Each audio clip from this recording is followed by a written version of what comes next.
Muling iginiit ni dating Pangulong Rodrigo Duterte na walang jurisdiction sa kanya ang International Criminal Court. Sinabi ni Duterte sa gitna ng bali-balitang may arrest warrant na laban sa kanya ang ICC.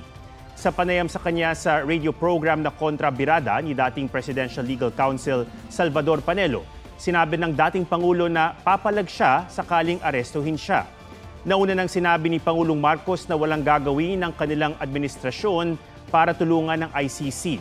Sabi naman ni Solicitor General Menardo Guevara, tanging PNP at ibang law enforcement agencies lang ang otorisadong maghain ng arrest warrant sa bansa. Walang pakialam ang ICC sa akin. At hindi nila ako mahuli talaga. Mahuli nila ako patay. Mr. Marcos has nothing to do with the ICC.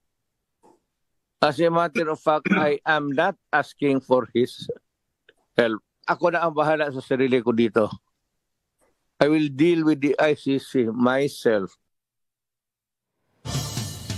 Mga kapuso, alamin ang State of the Nation. Mag-subscribe sa GMA Integrated News sa YouTube.